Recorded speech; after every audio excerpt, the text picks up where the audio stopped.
बच्चे previous class में आप लोगों को इनकम बता रहे थे, एक पैराग्राफ बताए हैं उसमें, तो प्लीज सही बच्चे उसको एक बार पहले रिवीजन कर लो, तो फिर आगे हम कंटिन्यू करते हैं। ओके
कि कोई भी बाग बगीचे सब्जी उगाने के लिए अगर कोई देखते हो, बहुत राजा महाराजा सबका पहले से होता है, तो वो अपने आने जाने का के लिए रास्ता भी छोड़ता है। तो ये कह रहा है कि इनकम फ्रॉम हाउस प्रॉपर्टी में केवल सिर्फ मकान मतलब में बना हुआ है, उस मकान पर ही टैक्स नहीं लगेगा, बल्कि उस मकान से सटे हुए जो खाली जमीन है, जिसमें बाग बगीचे कहिए या फल उगाने के लिए कहिए, है ना, ये सब पर भी जो मतलब क्या होगा, उसको उसको भी टैक्स के दायरे में शामिल किया जाएगा। ओके, तो इसमें पॉइंट हम लोग का आज के सेशन में जो डिस्कशन करना है वो how to calculate annual value. क्या करना है, लिखो सही बच्चे, लिखो, मतलब एक बार नोट्स दिखाओ ना कहां तक हुआ है।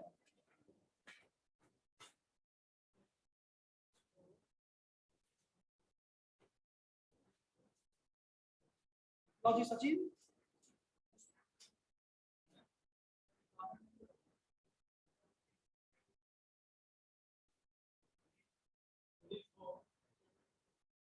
कोई बच्चे नहीं लिखे हैं?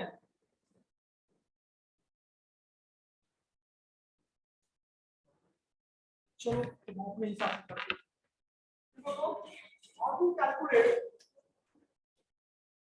How to calculate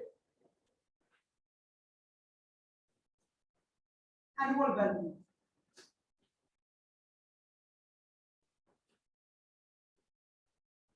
annual value को कैलकुलेट करने के लिए बेसिकली सबसे पहले आपको ग्रॉस एनुअल वैल्यू समझना पड़ेगा, जिसको शॉर्ट फॉर्म हो जाएगा जीएवी।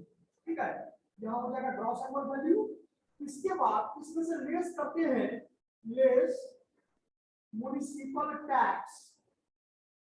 याद रखना है paid by owner, paid by owner. किराएदार जो पेमेंट करेगा वो नहीं। कौन सा टैक्स? म्युनिसिपल टैक्स हो तो क्या, तो म्युनिसिपल कॉर्पोरेशन को, याद है ना? ठीक है, तो जो टैक्स करते हैं वो पेमेंट कौन करता है? अब हम कहें कि चलो मेरा ये रेंटर है, किराएदार है, यही अपना कर देगा पेमेंट, उसको रिस्पांसिबिलिटी सौंप दिए कि भैया आप मेरे को क्या कर दो, ऐसे भी आपको किराया देना ही है 5,000 रुपया और 2,000 रुपया मेरा टैक्स हो रहा है, जाके आप पेमेंट कर दो। वो टैक्स है वो नहीं, ठीक है, इसको पेमेंट कौन करना है? Paid by owner. और एक तो आता है loss due to bracket. Bracket समझते हैं? नहीं, मुझे भी पता नहीं है ब्रैकेट मतलब क्या होता है। यस, 8 महीना किराए पर लगा हुआ रह गया मकान और 4 महीना क्या रहा, खाली रह गया। 4 महीना तो रेंट नहीं आया, तो इनकम नहीं हुआ, तो गवर्नमेंट को टैक्स नहीं दोगे। ये चीज कहता है, हालांकि इसको यहाँ पर ले लीजिए, अगर ले भी सकते हैं कि लेस यहाँ पर कर दीजिए अनरिलाइज्ड रेंट, अनरिलाइज्ड रेंट। इसको जब आप लेस कर, इसको इधर बहुत बढ़िया है, बेटर है, इधर कवर छोड़ करके। लेकिन यहाँ पर रूल 4 सैटिस्फाइड करेगा तभी, रूल 4 अनरिलाइज्ड रेंट के लिए कौन सा रूल है? रूल 4 सैटिस्फाइड होना चाहिए। ये क्या है, इसको डिस्कस करेंगे। तो इस तरह से जो आ जाएगा उसी को हम लोग क्या कहेंगे? Annual value. ये प्रैक्टिकल अप्रोच से आपको बता देंगे, ठीक है? नोट करो, दूसरी बात बताते हैं लोग।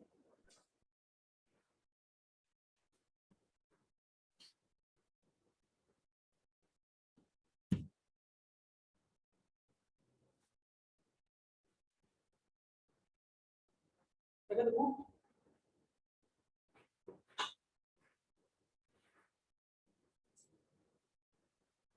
22 पेज दिया गया होगा, वो कौन दिया है?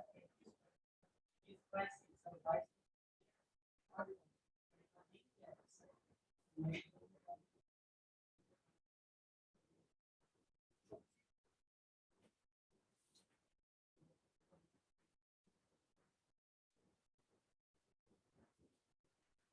अब दो दो क्लास आपको इसमें लग जाएगा समझने में, हमको ज्यादा लग रहा है इस वर्ड को। देखो नीचे लिखो, हाँ, जीएबी का फुल फॉर्म हुआ gross annual value. Annual value को समझने के लिए हमको सबसे पहले किसको समझना पड़ेगा? ग्रॉस एनुअल वैल्यू को। ठीक है, देखो तो meaning of gross annual value.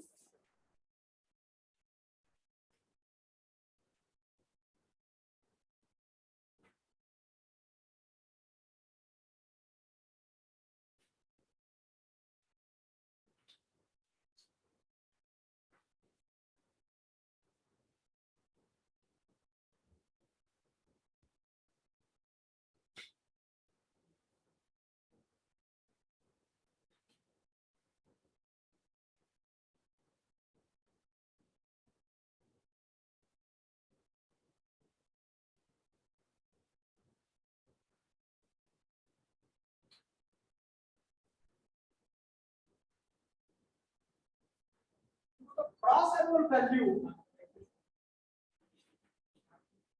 Gross annual value of a property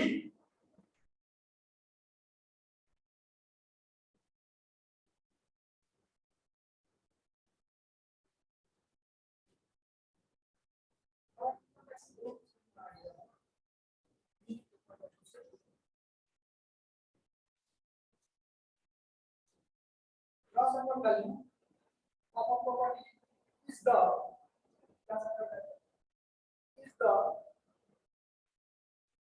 value at which the property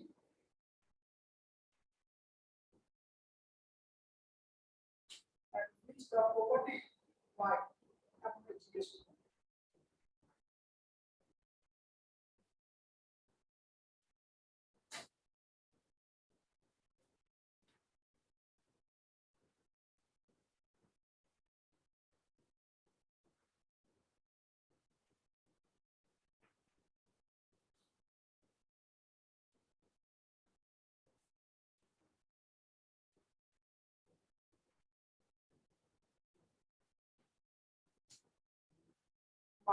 reasonably be expected, might reasonably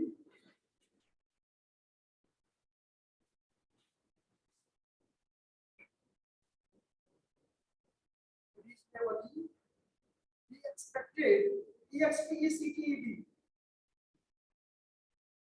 to be late,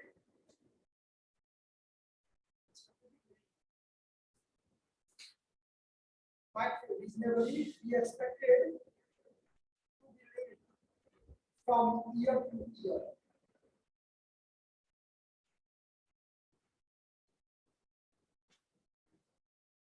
From year to year.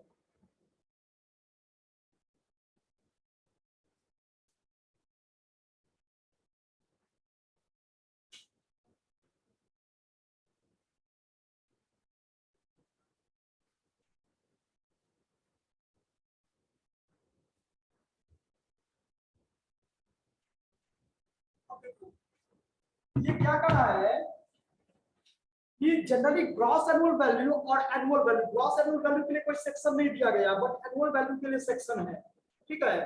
तो इसका कोई define भी नहीं इनकम टैक्स में किया गया है। तो ग्रॉस एनुअल वैल्यू कहता है क्या कि जो भी आप year to year let, let मतलब क्या हुआ, किराए पर उठाना, लेट का मतलब लेट आउट है ना। जो किराए पर मकान, हम क्या समझा है कि कोई भी इंडिविजुअल अगर मान लो अपना इनकम जनरेट करता है किससे, इनकम फ्रॉम हाउस प्रॉपर्टी, मतलब मकान को किराए पर देते हो। अभी पटना में हम लोग रह रहे हैं तो कोई ना कोई मकान मालिक को तो किराया पेमेंट कर ही है ना। वो बात अलग है कि वो मकान मालिक उसका टैक्स गवर्नमेंट को नहीं देता होगा, ये बात सही है, ठीक है। लेकिन हम तो किराया पेमेंट करते हैं ना, तो उस मकान मालिक के लिए वो अमाउंट क्या हो जाएगा, इनकम हुआ कि लॉस हुआ, इनकम ही हुआ। तो किराए से, वो किराए पर उठाने से जरूरी नहीं कि हम वो खरीदे ही।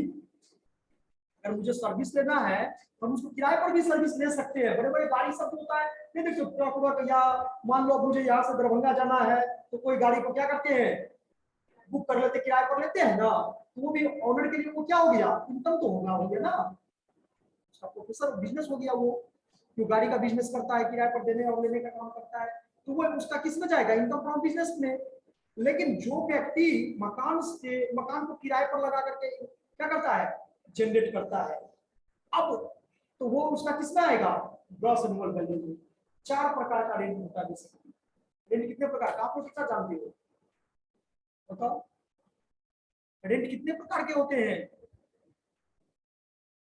नहीं जानते हो ना, आज से जानोगे। इनकम टैक्स के पॉइंट ऑफ व्यू से रेंट को जो क्लासिफाई किया गया है, उसमें आपको actual rent, standard rent, municipal valuation, और एक होता है फेयर रेंट। कितना कितना हुआ, 4। अब जैसे मान लो, चारों को थोड़ा हम एक्सप्लेन कर देते हैं। एक्चुअल रेंट का मतलब वो हुआ, वो रेंट जो मकान मालिक किराएदार से ले रहा है। क्या हुआ, जो रेंट मकान मालिक किराएदार से, उसको क्या कहेंगे, एक्चुअल रेंट। फिर रेंट कहेंगे कि उस मकान के सटे हुए मकान का जो किराया होगा। मकान मालिक इनकम टैक्स अथॉरिटी कहता है कि आप 10,000 ले रहे हो, ठीक है, लेकिन उस सटे हुए मकान का किराया कितना है, 5,000 है, आपको 5,000 लेना चाहिए था, लेकिन आप 10,000 क्यों ले रहे हो, ठीक है। तो अब देखा तो 5,000 रुपया उसका क्या हो जाएगा, ब्लैक मनी में चला जाएगा, 5,000 रुपये दिखाएगा, ठीक है। है, आपको मीनिंग समझना है यहाँ पर। तो फेयर रेंट का मतलब समझिए कि जिस मकान को आप किराए पर दिए हुए हो, उस मकान मतलब उस लोकेलिटी में अनदर मकान का क्या किराया, वही उसका क्या हो जाएगा, फेयर रेंट हो जाएगा। और म्युनिसिपल वैल्यूएशन मतलब एक म्युनिसिपल कॉर्पोरेशन होता है, ठीक है। मेरा जो एरिया है वो म्युनिसिपल कॉर्पोरेशन में है। अब हम लोग का गांव का जमीन है तो म्युनिसिपल कॉर्पोरेशन में नहीं है, नगर निगम में नहीं है। अब जिसका घर दरभंगा में होगा तो वो नगर निगम में होगा, क्योंकि वो तो डिस्ट्रिक्ट है और वो टाउन हो गया। जिसका बक्सर में होगा उसका टाउन में आ गया वो। लेकिन गांव देहात में जो है, सुदूर देहात है, वो देहात थोड़ा नगर निगम में आएगा। तो म्युनिसिपल कॉर्पोरेशन के द्वारा जो भी फिक्स किया गया वो किराया क्या कहलाएगा, म्युनिसिपल वैल्यूएशन में वो आता है। और एक और छोड़े थे, स्टैंडर्ड रेंट जो गवर्नमेंट के द्वारा क्या किया गया, फिक्स किया गया। मेट्रोपॉलिटन सिटी नहीं होता है तो वो जो रेंट कंट्रोल एक्ट के अंतर्गत आता है, तो आपको दो प्रकार से आपको कैलकुलेशन समझना पड़ेगा। When rent control act is applicable, when rent control act is not applicable, एक वो एरिया जहां पर रेंट कंट्रोल एक्ट एप्लीकेबल नहीं होगा, और एक वो एरिया जहां पर रेंट कंट्रोल एक्ट क्या एप्लीकेबल होगा। तो बच्चे स्टैंडर्ड रेंट उसी कंडीशन में होगा जहां पर रेंट कंट्रोल एक्ट एप्लीकेबल होगा। ठीक है, सब नोट्स इसको पीडीएफ बना करके भेज देंगे ग्रुप में। ठीक है, प्रैक्टिकल क्वेश्चन आपको समझ में। अब सवाल ये है कि हाउ टू कैलकुलेट जीएबी, क्योंकि सबसे पहले तो जीएबी तो आएगा ना, जीएबी आएगा तब उसमें से म्युनिसिपल टैक्स आप घटाओगे तो आपका एनुअल वैल्यू आ जाएगा। लिखो आगे, लिखो तो उसमें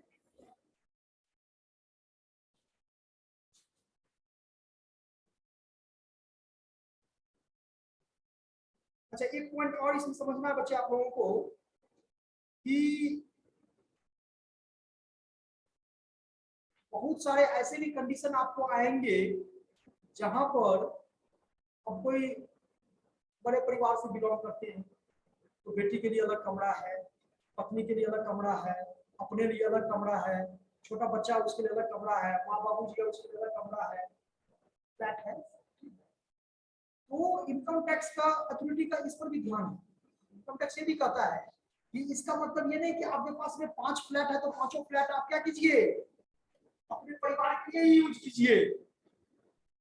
इनकम टैक्स कहता है कि 5 फ्लैट है, चलो भाई बहुत अच्छी बात है, उसी की बात है, लेकिन उसमें से एक फ्लैट ही आपको सेल्फ ऑक्युपाइड के रूप में माना जाएगा, बाकी 4 जो फ्लैट है उस पर आपको टैक्स देना पड़ेगा। ये बताया समझ में? 10 गो रूम का, हम मेरे पास में 10 गो रूम है तो 10 फ्लैट है, एक ही फ्लैट पर हमको क्या होगा, मानेगा कि ये खुद रह रहा है, उस पर सिर्फ टैक्स नहीं लगेगा, बाकी जो 9 फ्लैट है उस पर आपको क्या करना पड़ेगा। तो it is called self occupied, उसको क्या कहते हैं। तो आप जब कभी भी क्रॉस एनुअल वैल्यू कैलकुलेट करोगे तो उस कंडीशन में 2 कंडीशन आता है, एक तो सेल्फ ऑक्युपाइड है कि लेट आउट यूनिट है। लेट आउट यूनिट होगा तो उसका तो निकलेगा, लेकिन जो सेल्फ ऑक्युपाइड होता है उसका ग्रॉस एनुअल वैल्यू इज 0। क्या होता है उसका ग्रॉस एनुअल वैल्यू, क्या होता है सेल्फ ऑक्युपाइड केस में 0 होता है, ये याद रखना। ठीक है,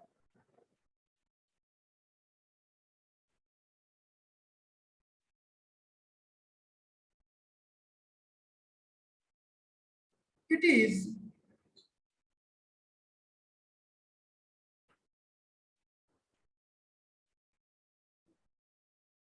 is like a notional rent, notional NOTIONAL,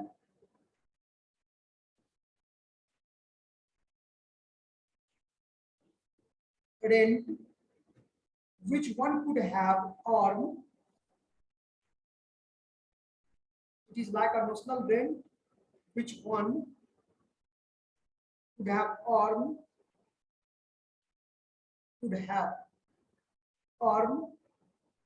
in case property had been let out.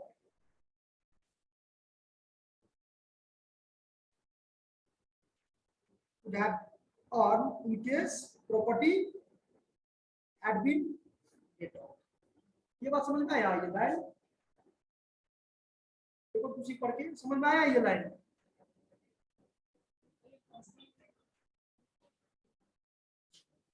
It is more like a national rent which one national होगा, national होगा ना।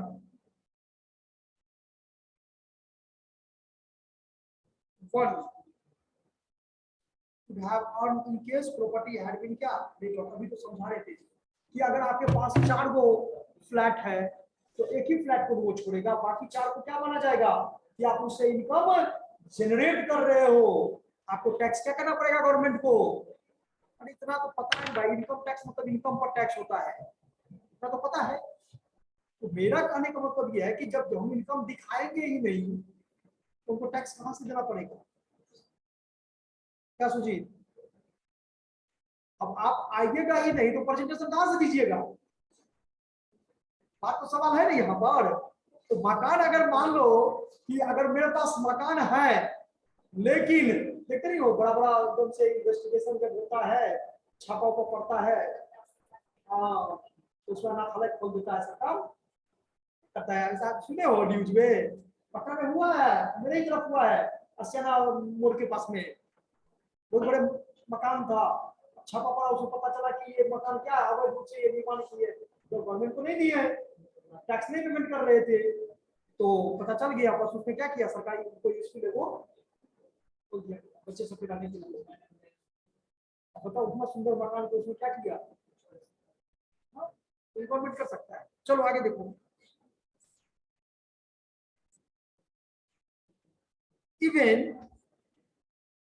इवन उसी में कंटिन्यू करना है। Even if the property is not let of, चाहे आप उस प्रॉपर्टी को किराए पर उठाए हो या नहीं, डजंट मैटर, ये मैटर नहीं है। मैटर ये है कि आपके पास 5 फ्लैट है। मैटर ये है कि आपके पास में कितना फ्लैट है? 5 फ्लैट है। भले ही आप पांचों में अपने रहते हो, गवर्नमेंट क्या बोल, अच्छा हाँ, कहां से रिपीट करने? Even if the property is not let out, अब पढ़ोगे सेंटेंस समझ में आ जाएगा कि आपके पास में अगर 5 फ्लैट है, पांचों फ्लैट में आप खुद रह रहे हो, तो गवर्नमेंट जो टैक्स अथॉरिटी है वो आपको एक फ्लैट आपके लिए छोड़ देगा, बाकी 4 फ्लैट के ऊपर में आपको क्या करना पड़ेगा? गवर्नमेंट को टैक्स देना पड़ेगा। आप समझ में आ गया? ठीक है, चाहे उसको किराए पर लगाए हो या चाहे आगे लिखो। द नेशनल रेंट, इसको नेशनल रेंट को हम लोग डिम्ड रेंट भी कहते हैं। क्या कहते हैं? अभी कोई बच्चा पूछ रहा था नेशनल रेंट के बारे में। हाँ, डिम्ड नेशनल अपना बता दी। हम बोले नेशनल नहीं होता है, नेशनल होता है।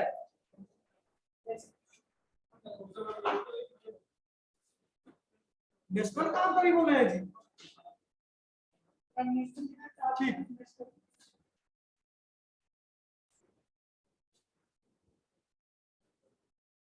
नेशनल रेंट और deemed rent. Even if the property is not let out, the national rent or dimmed rent receivable is taxable.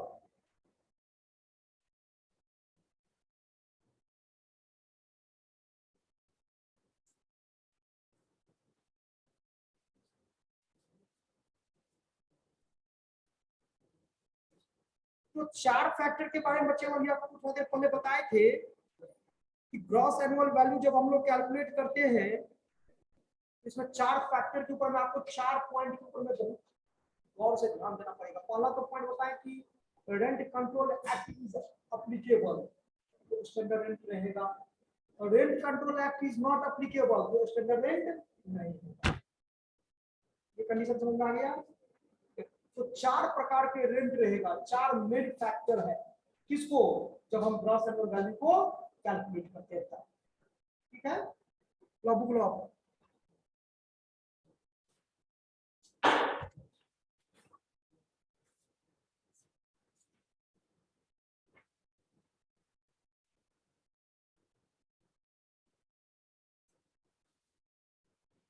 एक कंपोजिट रेंट भी होता है। कंपोजिट रेंट का मतलब ये होता है कि if a building is let out to a person along with other facilities,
थोड़ा समझ लो, जरूर सब बात लिख पाए नोट्स में।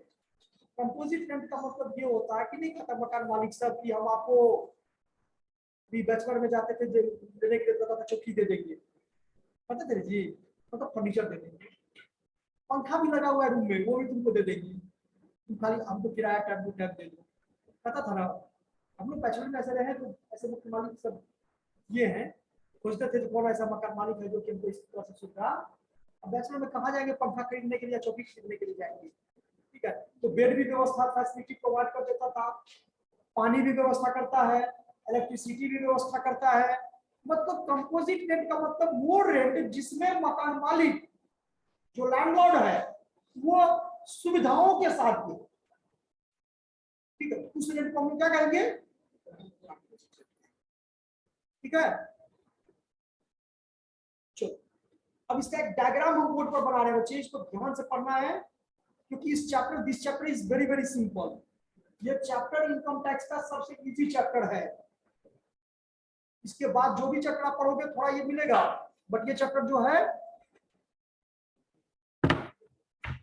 सबसे पहले हेडिंग लिखो तो determination of gross annual value, determination या कंप्यूटेशन जो लिखो तो आज क्लास में नहीं है, आपको बहुत प्रॉब्लम होगा। Determination of gross annual value, value कहे कि हाउ टू कैलकुलेट जीएवी या कंप्यूटेशन ऑफ क्या जीएवी, तीनों मीनिंग क्या हुआ सेम हुआ। तो हम लिखते हैं यहाँ पर कंप्यूटेशन ऑफ क्या,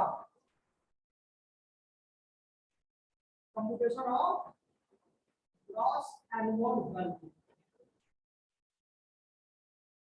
सबसे पहला लिखो स्टेप फर्स्ट, इसका स्टेप फर्स्ट फेयर रेंट और म्युनिसिपल वैल्यूएशन, स्टेप वन हाँ फेयर रेंट और MV municipal valuation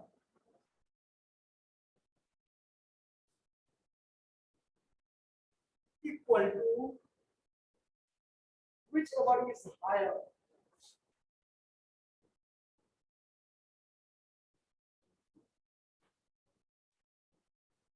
whichever is, ये लैंग्वेज समझ में आया।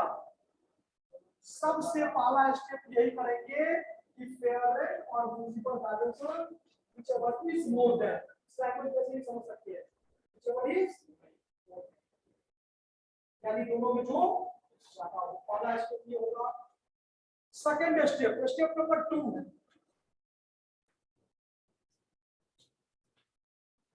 Step number 2 result of step 1, result of step 1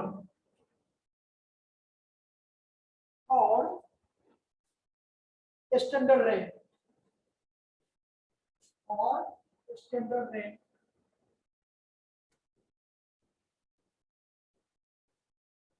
whichever is lower,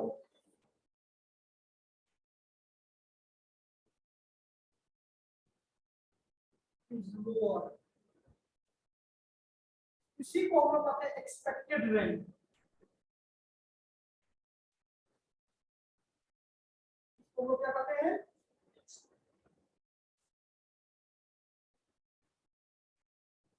और स्टेप 3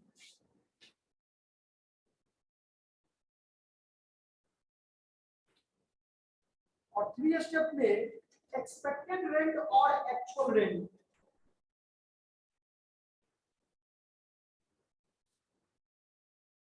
एक्सपेक्टेड रेंट और एक्चुअल रेंट।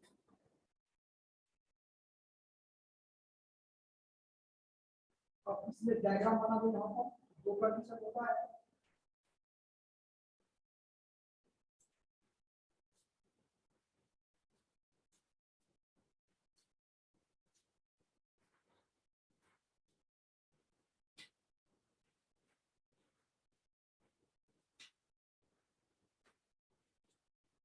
ये आया समझ में।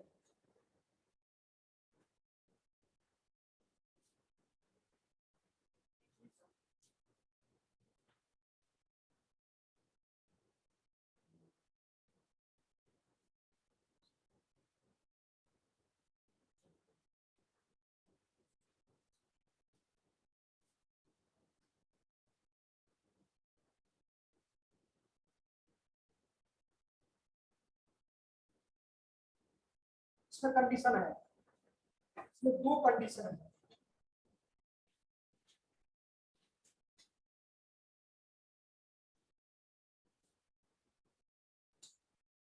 थोड़ा लेकिन इसमें ब्रैकेट में पहले लिख लो, उसके बाद यहाँ ब्रैकेट में इसको छोड़ो, इसको पहले इतना करो, ये पहले लिख लो, इस साइड का छोड़ देना।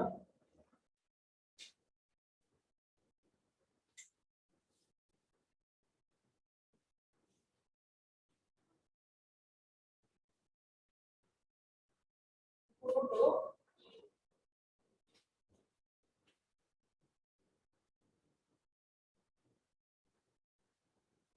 ये उसमें ब्रैकेट लिखो तो कंपेयर में होगा एक्सपेक्टेड रेट से एक्सपेक्टेड।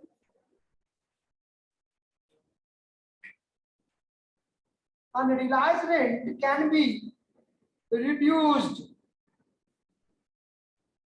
इसके ब्रैकेट में लिखोगे यहाँ पर लेस देन के केस में unrealized rent can be reduced from actual rent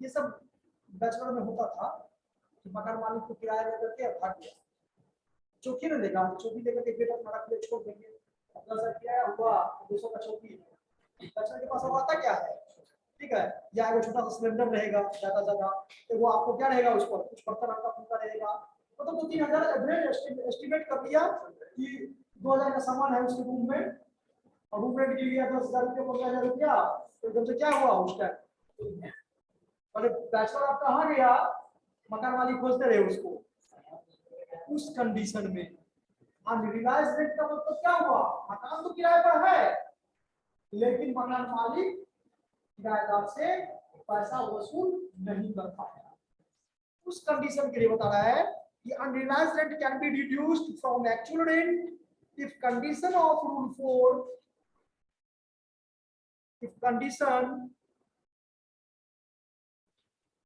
if conditions of rule 4 are satisfied.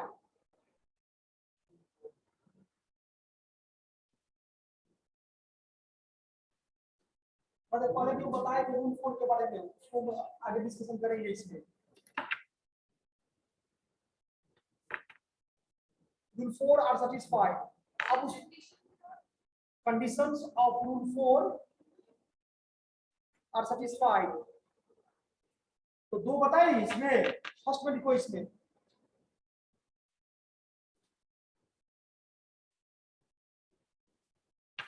First में क्या लिखोगे, ऐसे करके actual rent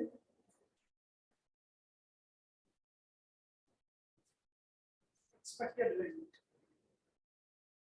because of vacancy, because of vacancy,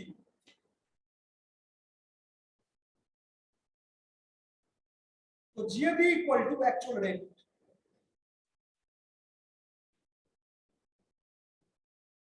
because of vacancy, तो GAV equal to actual rent, ये समझ में आया पॉइंट, लाइन समझ में आया कि अगर मकान खाली रहने की दशा में, ध्यान सुनो, मकान खाली रहने की दशा में एक्चुअल रेंट एक्सपेक्टेड रेंट से कम होता है तो actual rent is always gross annual value, नहीं क्लियर हुआ, अरे म्युनिसिपल वैल्यूएशन फेयर रेंट है ना, उसको एक्सपेक्टेड रेंट, एक्सपेक्टेड रेंट को ले लेंगे तो ऊपर से पढ़ते आएंगे, समझते आएंगे ना इसको, क्या था एक्चुअल एक्सपेक्टेड रेंट कैसे आया, तो यहाँ पर देखो कि आपको स्टेप फर्स्ट यानी सब एक दूसरे से अटैच्ड है, फेयर रेंट और municipal valuation which over is more than, ठीक है, उसके बाद हम किससे कंपेयर करेंगे, स्टैंडर्ड रेंट से, तो स्टैंडर्ड रेंट से हमेशा क्या होना चाहिए, वो कम होना चाहिए, मींस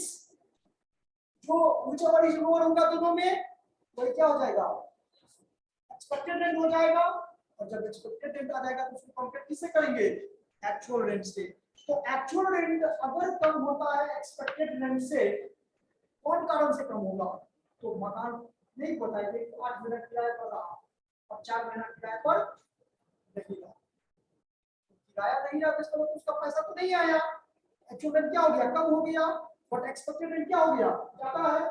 ये चीज कह रहा है कि अगर एक्चुअल रेंट एक्सपेक्टेड रेंट से कम है, मतलब वैकेंट के चलते, मकान खाली के चलते, तो उस कंडीशन में एक्चुअल रेंट को हम लोग क्या मान लेंगे। तो एग्जांपल से क्लियर करते हैं, ध्यान समझिए। ये देखो, सपोज करो कि यहाँ पर फेयर रेंट 10,000 है, यहाँ पर म्युनिसिपल वैल्यूएशन मान लो 15,000 है, ठीक है, और एस्टिमेटेड रेंट कितना हो गया, मान लो 8,000 है, तो एक्सपेक्टेड रेंट इसमें कितना हो जाएगा, 8,000 आ जाएगा, बोलो, ठीक है। अब मुझे ये बताओ, क्या तक समझ में आया कि नहीं आया, पहले दोनों को तुलना कर लिए, तो कितना ज्यादा है, 15,000, फिर इसको कंपेयर किससे करेंगे, 8,000 से, तो दोनों में कम कौन है, 8,000 हो गया एक्सपेक्टेड रेंट, यहां तक समझ में आ गया। अब दूसरी तरफ क्या है, एक्चुअल रेंट,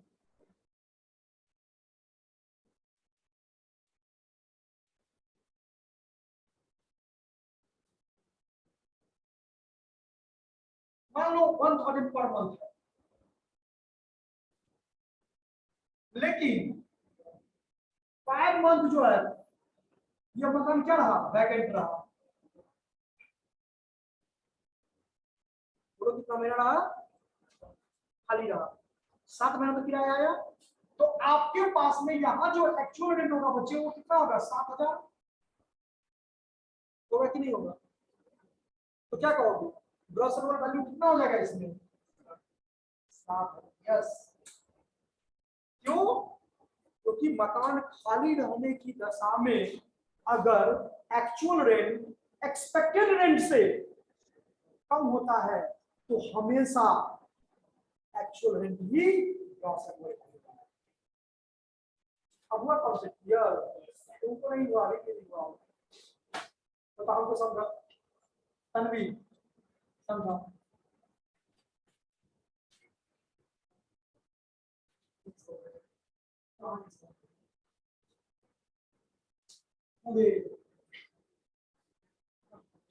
बताओ, जो मार्केट एकदम एक्चुअल रेंट, जैसे आपके पास में मकान था, मकान है, ठीक है, आप इसको किराए पर बताएं 1,000 रुपये, जैसे 1,000 काफी नहीं दिया क्या, तो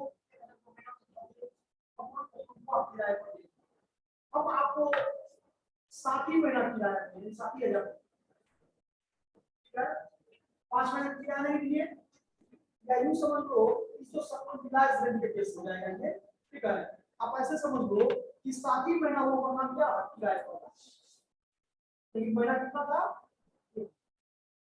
तो इसका मतलब है पैसा तो 7,000, तो एक्सपेक्टेड कितना है आपका, 8,000 का एक्सपेक्टेड रेंट, इतना बड़ा सूखा नहीं दिखाई दे रहा है, कितना लिखा हुआ है, बोले तो सर 12,000 का है, तो सचिव बोला सुनो, ठीक है,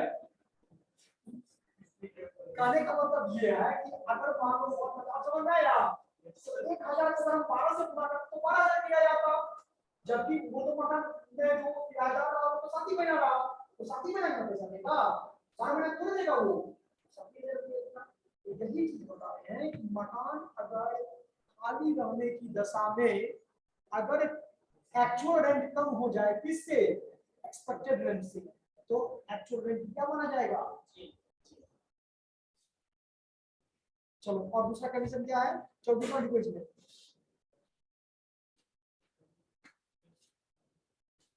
इसी में दूसरे साइड में को ये कंडीशन तो वही होगा, एक्चुअल रेंट क्या, expected rent, actual rent is less than the expected rent because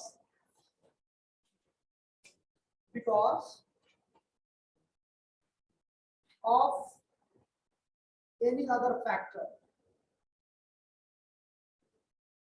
अगर और कोई दूसरा फैक्टर होगा तो gross annual value equal to expected rate. Gross annual value of expected rate. इसी को ध्यान से क्या करना है घर पर आप लोगों को, बढ़िया से बच्चे इसको पढ़ना है।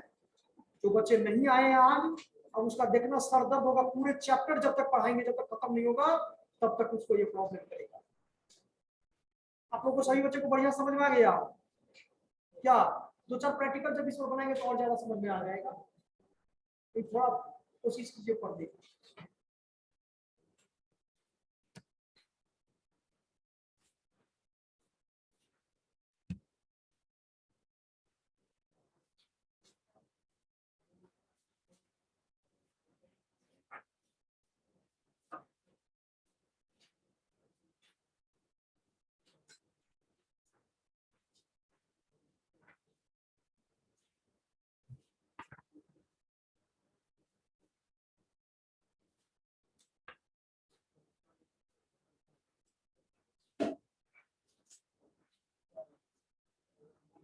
ओके बच्चे, thank you all of you.